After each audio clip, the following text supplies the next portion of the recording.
सबसे तेज सबसे आगे टीपीएन 20 न्यूज भारत किसान। झारखंड में नई सरकार का गठन होगा, सीएम सोरेन की जेल। और मास्टर प्लान की बात करते हैं तो भारतीय जनता पार्टी इंडिया गठबंधन को कमजोर करने के लिए हर राज्य में अपने स्तर से बैकएंड से सर्वे कराती। उस सर्वे में जहां पर विपक्ष की स्थिति मजबूत होती है तो उसको तोड़ने के लिए अपनी रणनीति के बल पर वहां पर विपक्ष को खत्म करती है। जो हाल बिहार में हुआ वही हाल झारखंड में हुआ। तो जहां एक तरफ भारतीय जनता पार्टी ईडी के बल पर जेएमएम को सरकार को गिराने में कामयाब हुई, तो वहीं दूसरी तरफ जेएमएम नेता जो है हेमंत सोरेन है। अब इस मामले को जिस तरह ईडी ने कार्रवाई उन्हें जेल भेजा, उसी को लेकर बिहार बंद चला। उस बंद की विक्ट्री कार्ड खेलने के लिए आज झारखंड के 15 से 20 दलों ने संगठनों ने वहां पर बंद का आह्वान किया, जिसका जनजीवन पर असर पड़ा और जिसके कारण जो इमरजेंसी सेवाएं थी उन्हें छोड़कर सब कुछ बाजार, कॉलेज, ढाबे वगैरह सबको बंद रखा गया। तो वहां पर जेएमएम जो है वो विक्ट्री कार्ड खेलने जा रही है, लोगों को अपने पक्ष में करने जा रही है कि भैया जिस तरह इस सरकार ने नाक में दम कर रखा है और आदिवासी नेता को जो है जेल भेजा है, अब आर पार की लड़ाई तो वही मास्टर प्लान के तहत बीजेपी सर्वे करा चुकी है। वहां पर जेएमएम की स्थिति मजबूत है। इस मजबूत स्थिति को तोड़ने के लिए, कमजोर करने के लिए भाजपा ने सरकार को गिराया और इस तरह आगे सरकार जो है हेमंत सोरेन को जेल भेजा। और हेमंत सोरेन की आज हाई कोर्ट में उन्हें केस लगा, आज उसकी हेयरिंग है। तो इस तरह का हलचल मचा और चंपई सोरेन जो है झारखंड के मुख्यमंत्री बनने जा रहे हैं। तो बिहार की राजनीति में मास्टर प्लान के तहत भाजपा आगे बढ़ रही है और वो हर हाल में 14 सीटों पर काबिज होने के लिए अपने जो सहयोगी दल हैं एनडीए के उनसे बात कर रही है। तो वहां बात करते हैं, दरअसल जो झारखंड है वहां पर जो खनिज संपदा है वो 40% खनिज संपदा का हिस्सा है और वहां पर फिर भी गरीबी है और जनता जो है 39.10% गरीबी रेखा के नीचे कर रही है। इसका बड़ा कारण यही है कि वहां के राजनेता दगाबाज होते हैं, सत्ता जीतने के बाद वो वहां के लिए काम नहीं करते। यानी कि झारखंड एक कॉर्पोरेट ने वहां को हॉक कर लिया, वहां के वनों को काटा जा रहा है, कब्जा दिया जा रहा है और जो कॉर्पोरेट लोग हैं वहां पर बड़े बड़े इंडस्ट्री लगाकर बड़ा मुनाफा कमा रहे हैं। तो जिस मामले में, एक छोटे से मामले में हेमंत सोरेन को ईडी द्वारा जेल भेजा गया है, वो सिर्फ 4.5 एकड़ जमीन की सेना की जमीन को लेकर था।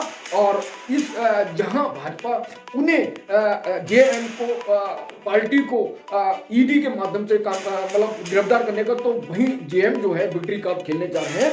तो जिस राज्य में हर 5 साल में 19.60% जो है बच्चे कुपोषण से ग्रस्त होते हैं और उस राज्य में जो है 40% जो है खनिज संपदा है, वन संपदा है, जहाँ कोयला निकलता है, सोना निकलता है।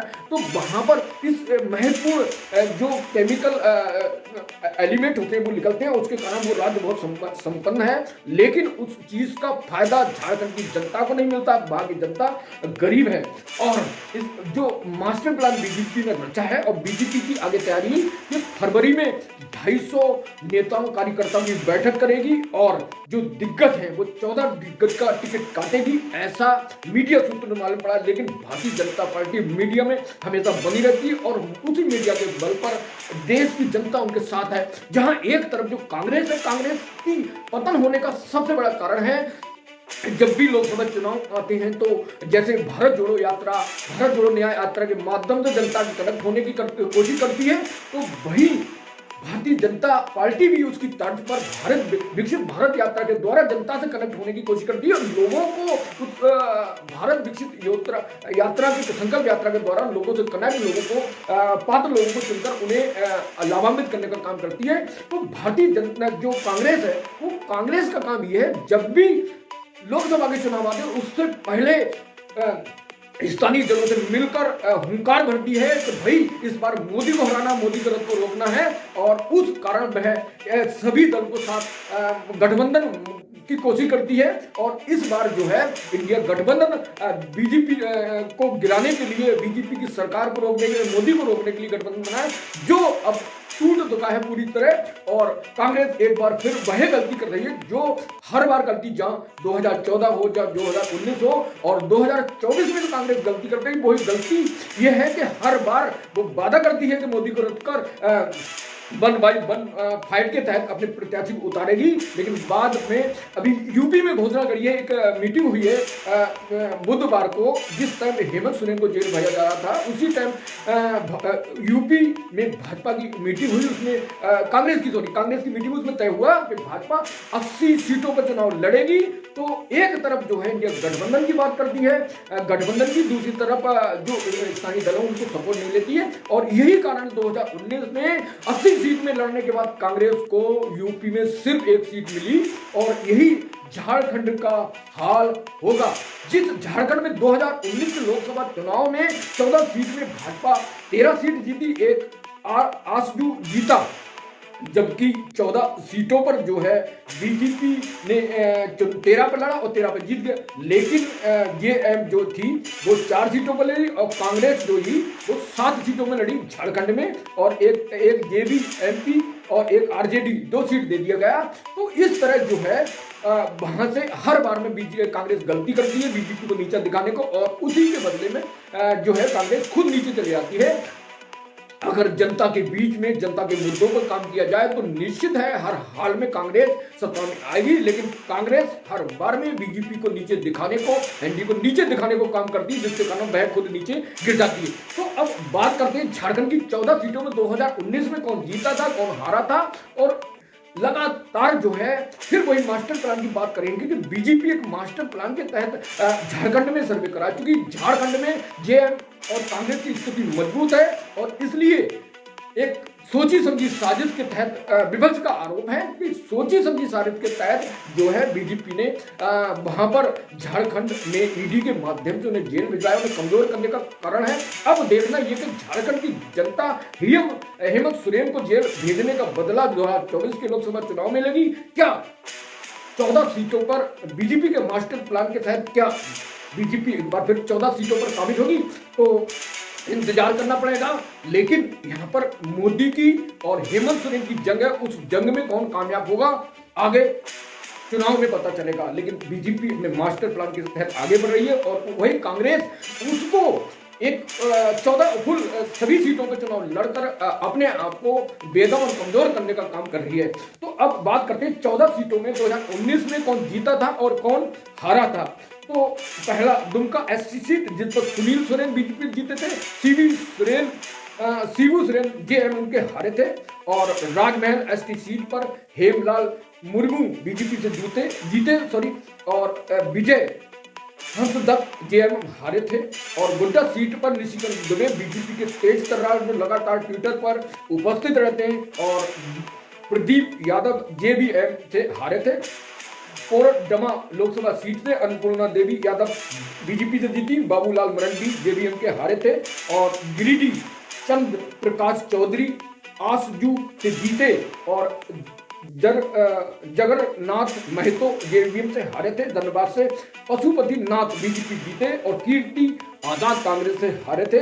रांची से संजय सेठ बीजेपी से जीते, और सुबोध कांत कांग्रेस से हारे थे, और जमशेदपुर से विद्युत बरन महतो बीजेपी से जीते। चंपई सोरेन जेबीएम से हारे, जो इस टाइम मुख्यमंत्री का दावा पेश कर रहे हैं, मुख्यमंत्री बनने जा रहे हैं झारखंड के चंपई सोरेन।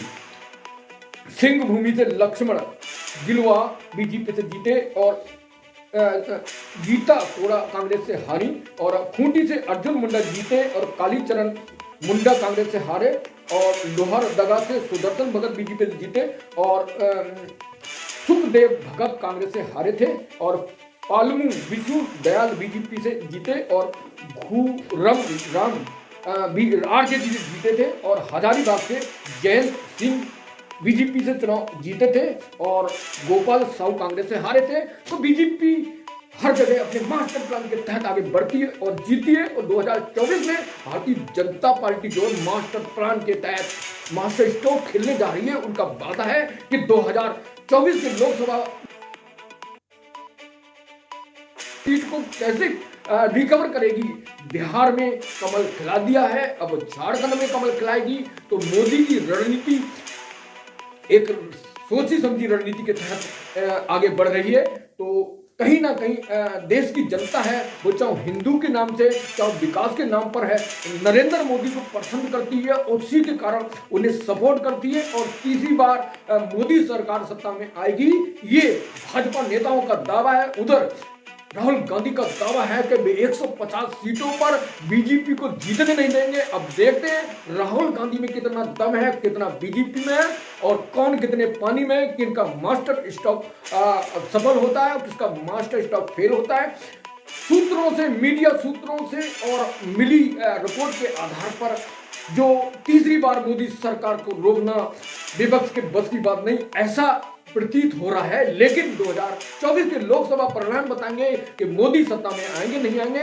तो झारखंड की राजनीति और देश की राजनीति की हर खबर के लिए TPN 20 न्यूज से जुड़ रहिए।